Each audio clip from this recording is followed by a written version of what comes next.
How's it going, my peeps? It is now time for the TNA Hardcore Justice results/review video. Gonna go over the results of the show and tell you guys what I thought of the show. Right off the bat, I'm gonna say this was an awesome pay-per-view, but I'm gonna go into more detail and tell you why it was such an awesome pay-per-view and go over the results, who won, which matchup, and all that good stuff. So, show starts off with a tag team match between Chavo, Hernandez, Kash, and Gunner. Obviously, the heel team versus the face team, Chavo and Hernandez. I wasn't really looking forward to this match, but it was actually a decent tag team match. And it's weird because when Chavo was in the WWE, I was a fan of him. Now that he's in TNA, I'm not that interested, maybe because towards the end of his run in the WWE, he was getting squashed all the time by Hornswoggle. I don't know what's the reason, but whatever. This match was a decent tag team match. Chavo and Hernandez end up winning the tag team match, which I think was pretty much expected, by everybody. I mean, why would Kash and Gunner, who are, mid-carders at best right now in TNA, beat a debuting Chavo and Hernandez? Alright, so after this tag team match, you had the Fatal 4-Way, the first of 3 Fatal 4-Ways of the night. The Bound for Glory series, Falls Count Anywhere Fatal 4-Way match between Mr.Anderson, RVD, Magnus, and the Pope. But, after Rob Van Dam came out, he was the first to come out for the matchup. The Pope was supposed to come out. His music hit. He didn't come out. His music hit once again. And this time they showed, backstage you had Aces and Eights attacking the Pope, and they slammed this sort of, I'd say, door or something like that. This cage door or something like that onto the Pope's arm. So yeah, they beat up the Pope, so he couldn't participate in the matchup. And then, they go on with the matchup. Magnus comes out looking behind his back, making sure that Aces and Eights does not jump him from behind. And then Mr. Anderson comes out. Matt starts off.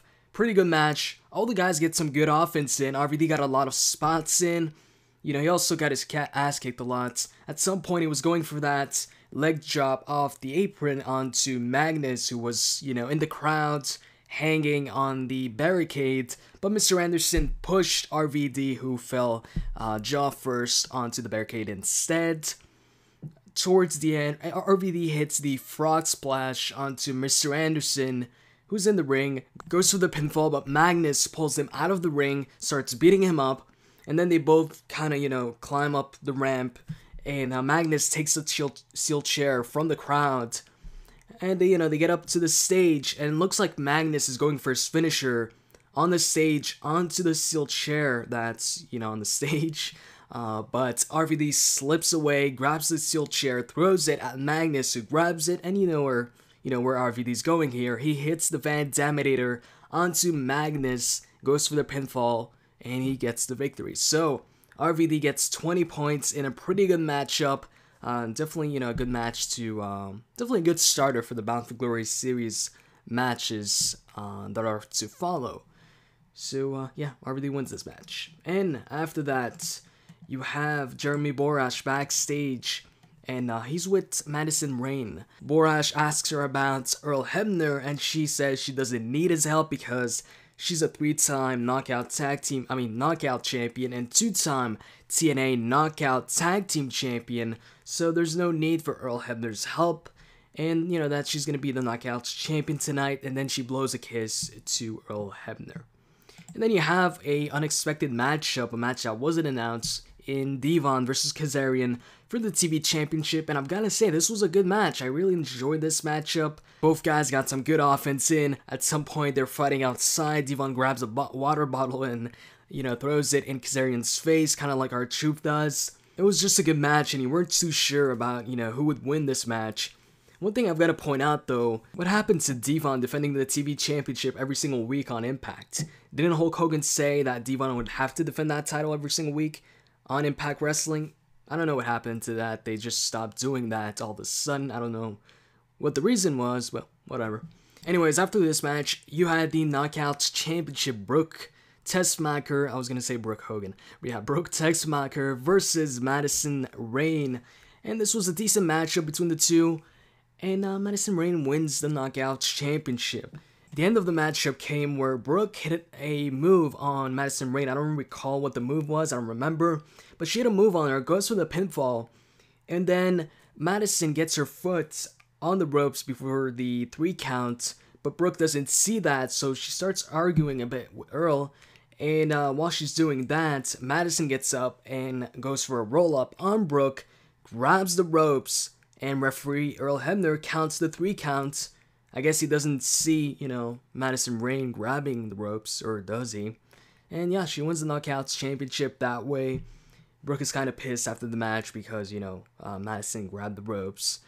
And that's it. So your new Knockout Champion, Madison Rayne. She's now a 4-time Knockout Champion. So, that's a pretty big accomplishment for her. Anyways, then you've got a backstage segment or interview once again with Jeremy Borash, with Bully Ray this time. And Bully Ray's got his back to the wall. He says he's doing that so that way he doesn't get jumped from behind by aces and eights. And then he says tonight, when he went to his truck to, I guess, drive to the arena, he saw these 2 cards on his truck, and he shows the cards, and it's 1 ace and 1 8.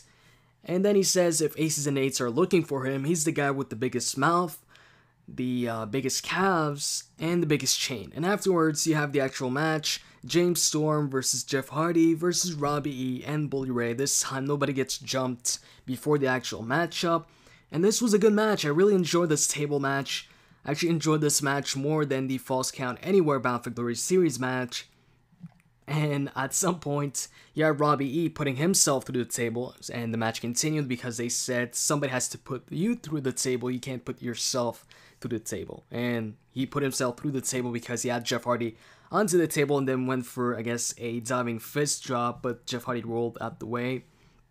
And in the beginning as well, you had Jeff Hardy and James Storm teaming up. They actually went for a double suplex onto Bully Ray onto a table.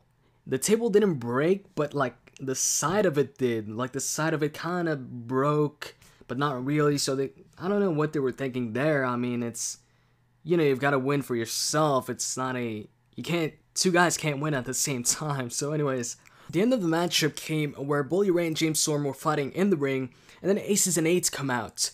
And, they go on the apron, so Bully Ray tries to attack one of them, but then he, turns around, gets super kicked by James Storm. And then aces and eights look at Storm and give him a thumbs up. They actually give him a thumbs up and then leave. So, that's them, I guess, playing with James Storm. So people think it's James Storm that's, a part of this or leading them. And then right after Jeff Hardy attacks James Storm, they kind of fight for a while. Eventually, James Storm is about to hit the Eye of the Storm, I believe, onto Jeff Hardy through the table.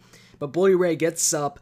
I think he pushes James Storm off or throws him out of the ring, and then grabs Jeff Hardy and hits a powerbomb through the table. So he wins the match. Bully Ray gets 20 more points, putting him at 48 points, I believe. So he's high up there now. And after the match, he was holding his elbow. It looks like he actually hurt his elbow, alleged injury. I'm not too sure if it's alleged or not. And apparently he told the referee that his elbow is shattered. So I hope this wasn't actually true. I hope this was kayfabe, because he just won 20 points, and if he's injured right now, then these 20 points were basically for nothing. Not only that, but if he's injured, we're not going to be seeing Bully Ray, and I'm thinking that Bully Ray is a part of Aces and Eights. I'm thinking not that he's the leader, but that he has an alliance with them, because I think Jeff Jarrett and maybe Eric Bischoff are the leaders of Aces and Eights. And, Bully Ray, Jeff Jarrett have been, friends for a while. They've had an alliance. In Immortal, they were both in Immortal, so yeah. Anyways, afterwards, you have a backstage interview once again with Jeremy Borash and Austin Aries. In TNA, it seems like after every single match, you've got a backstage interview with Jeremy Borash interviewing someone, and in some cases, it's Christy Hemme. Last pay-per-view, it was Christy Hemme because Jeremy Borash wasn't there, I believe. Anyways, the interview, basically, Austin Aries says that the only reason why Roode is so concerned with this whole rematch thing is because he knows he can't beat Austin Aries, and Austin Aries says Roode might be at the A level, but Austin Aries is at the A double level. And that's it for that interview. And then you've got an X Division title match, Zema Ion versus Kenny King. Great match, seriously, great match, great X Division match. Zema Ion wins the matchup after hitting a gory bomb onto Kenny King for the 1-2-3, so he retains the X Division Championship. And then you've got a backstage interview, once again, with Jeremy Borash and Samoa Joe. Samoa Joe talks about how he's going to win the match tonight and get one step closer to his goal of regaining his World Heavyweight Championship and all that good stuff. And then we move on to the matchup, the ladder match between AJ Styles, Christopher Daniels, Kurt Angle, Samoa Joe. Great ladder match, yet another great Bound for Glory series matches. All the Bound for Glory series matches at Hardcore Justice were freaking great, especially this one. In the beginning of the matchup, they all went after Daniels. Daniels was really, everybody was beating up on Daniels in this match. He was the guy that got the most, not offense in, but offense on. He got beat up on so much, which sucks, but whatever. It was a great freaking match. Better, actually, than the tables match and the Falls Count Anywhere match. In the end, they had Daniels stuck in between the ladder steps. They put him through there, in between the steps. And then Samoa Joe climbed up the ladder, and he was about to grab, that contract or that paper for those 20 points. But AJ Styles springboards onto the top of the ladder quickly, very quickly grabs that paper with those 20 points, and he wins the matchup. It was a cool finish. The way AJ Styles just springboarded onto the top and quickly, very quickly, grabbed that, snatched that contract, was pretty cool. So AJ Styles wins the matchup. So my prediction was right. I was predicting AJ Styles, and I got it right. Besides, AJ, needed those points more than anybody else in this match because he's got 16 points. Well, now he's got 36. But to move up to that top 4, he's gonna have to win the rest of the Bound for Glory series matches he has on Impact and on house shows. So we'll see if AJ even makes the top 4, but yeah, pretty happy that he won this match. Anyways, afterwards, you have a backstage interview with Bobby Roode. Jeremy Borash, of course, is the one doing the interviewing here. And Roode says he's going to retain the championship and live his life once again by retaining his World Heavyweight Championship, and that Aries' dream will end tonight when he loses the title. Then we had the actual match between the two, and it was a freaking awesome match. I thought this one was, a lot better than their first match. Not saying that their first match was bad. No, their first match was great too, but this one was even better. In the beginning of the matchup, though, Roode was running away from Aries a lot, dodging him, getting out of the ring a lot. And at some point, the referee was going to count him out. But then Austin Aries reminded him that, hey, there's no rematches, so Roode quickly ran towards the ring and just slightly got his arm into the ring to break the count, but then got back out. So Austin Aries just hit a suicide dive, I believe, onto Roode. Anyways, great back and forth match. Both guys got, offense in. It wasn't, one-sided matchup. And you had, referees getting taken down. 2 referees actually got taken down.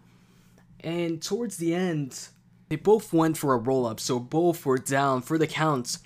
And the referees, counted the 3 counts. Both referees counted 3, but each counted 3 for the other guy. So one the typical thing where one referee's like, oh no, this guy won. This guy had his shoulders up at the 3 count, and the other one says, no, this guy won. He was the one to get the pinfall. And then, they start arguing about who won the match. But while they're doing that, Roode assumes he won the title and just gets out of the ring and grabs the championship, and he's about to leave, but then Earl Hebner comes out, takes the championship off him, and then talks to the other 2 referees and asks them, their opinion, and obviously they both say, one of them says Austin Aries won, and while the other guy says, no, Roode won. So Earl Hebner tells the initial referee, the first referee of the matchup, to restart the match so we could have a winner. So I was happy about that. So the match doesn't end in a draw, but Roode's not happy about that. He grabs the championship, but they ring the bell, and then once they ring the bell, Austin Aries quickly goes for another suicide dive onto Roode, but he doesn't realize that, hey, Roode's holding the championship, so he goes headfirst onto the championship, the World Heavyweight Championship that Roode's holding in his hands, so he gets knocked out. So then Roode grabs, Austin Aries, who's not moving anymore, and he throws him back in the ring, and it looks like he's going to get the pinfall here and win the matchup. Goes for the pin, but Austin Aries kicks out at 2.5. I was really surprised at this. I was thinking, Roode was going to get the victory here and regain his championship, but no, Austin Aries kicks out. So Roode gets pissed off. He argues with the referee, and while he does that, Austin Aries has time to get up, go for a roll-up, and get the victory. So he retains his World Heavyweight Championship. Definitely unexpected. I was thinking Roode was going to regain the championship to have a match with James Storm at Bound for Glory, but looks like those plans are now nixed. Or maybe that wasn't the plan in the first place. So I wonder what we're going to have at Bound for Glory. Is it going to be Austin Aries versus James Storm, despite Roode, not being the champion? Or is it going to be Aries versus somebody else? So now maybe somebody else is going to win the Bound for Glory series. So this is interesting now. I don't know what's going to happen, Seriously, I expected Roode to retain here. And I think a lot of people thought, well, not retain, but, win back the championship. So, yeah, that's it for my Hardcore Justice results / review video. If I have to give a rating for this show, I'd give it a 9 to even a 9.5 out of 10. This was such a good show. TNA has been putting on great pay-per-views. Seriously, guys, if you haven't been watching TNA, Impact Wrestling, or the pay-per-views, their pay-per-views have been freaking great, I suggest you go watch it. Past couple pay-per-views have been freaking awesome, and I hope this keeps up, because Bound for Glory is soon, and that's their biggest show of the year, so if this whole thing keeps up where every single pay-per-view tops the last one, then Bound for Glory is going to be insanely epic, and the best thing about it is it's so unpredictable right now. Because Austin Aries, won the championship or retained the championship, who's going to win the Bound for Glory series right now? Is it going to be Samoa Joe, Kurt Angle, AJ Styles? We don't know, it's so unpredictable, so I like that. Anyways, hope you guys enjoyed this video, and if you did, you can click that like button, I really appreciate it. And check out WrestlingGamer.com. Check out the Facebook fan page, and I'm out. See ya.